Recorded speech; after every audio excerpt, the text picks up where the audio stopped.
देखु मु आपण मानक आगुरी कही आज कहूँ जे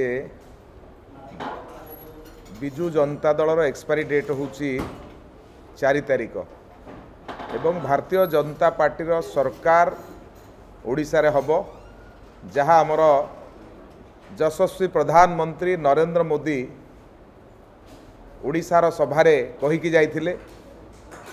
पुणी आसंता काली 10 तारिख ओडिशा गस्त करुचंती आमर भारतर यशस्वी प्रधानमंत्री श्री नरेंद्र मोदी काली पहुँचला परे संध्या समय राम मंदिर छक पार्टी ऑफिस पाखरु एक रोड शो रे माननीय प्रधानमंत्री जोग देबे।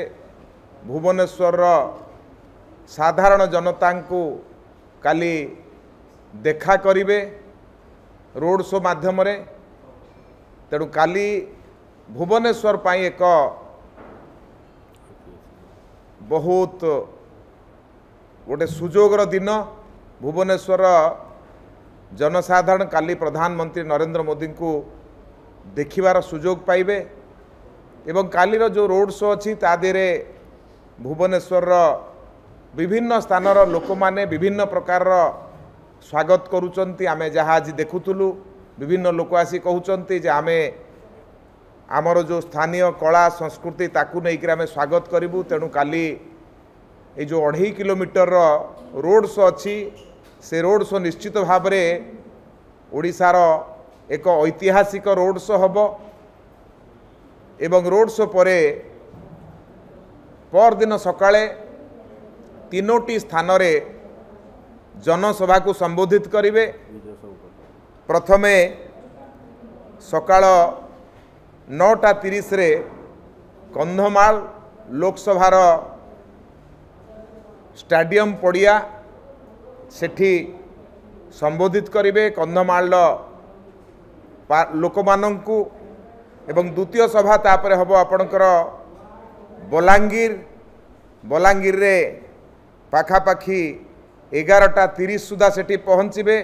सेठी मध्य एक साधारण सभा हबो बलांगीर लोकसभार जनसाधारण को संबोधित करिवे। सेठू सभा सरला परे पुणी पाखापाखी गोटाए समय रे बरगढ़ रे पहुँचे। बरगढ़ टोल गेट पाख जो पड़िया अच्छी से पड़िया रे पहुँचे। तेणु 3टी स्थान रे 11 तारिख दिन जनसभा को संबोधित करिवे। जो प्रकार आपण मानक आगे मु कार्यक्रम रखिली एथुर स्पष्ट अनुमान करी होउची जे भारतीय जनता पार्टी फोकस रे ओडिशा 2टी लोकसभा को जाइथिले। वर्तमान पुणी आहरी 3टी लोकसभा एवं भुवनेश्वर 4टी लोकसभा। तेणु जो भली भाव में भारत वर्षर प्रधानमंत्री ओडिशा को गस्त करुचंती एथुर स्पष्ट ओडिशा रे भारतीय जनता पार्टी सरकार हबो। विजु जनता दल एक्सपायर हबो। आ जो माने स्वप्न देखुचंती दिन रे से माने दिन रे स्वप्न देखंतु आमर कौनसी आपत्ति नाही। जो माने कहउचंती जे 40 रु 50 सीट जितिबे महाराष्ट्र भली हबो। तेणु से माने मध्य जानिथिबे जे महाराष्ट्र भली करिवा पाई केते सिंधे तांक दल भितर अछंती। से सिंधे मानकु से निश्चित भाव में चिन्हिथिबे। सेथिपाई से प्रलाप आरंभ करिसंती। तेणु विजु जनता दल निर्वाचन लड़िबा पूर्व कोलाप्स करि साइलाणी, स्वीकार करि साइलाणी जे आमे 50 सीट जितुचु सर्वनिम्न से कहि साइलेणी।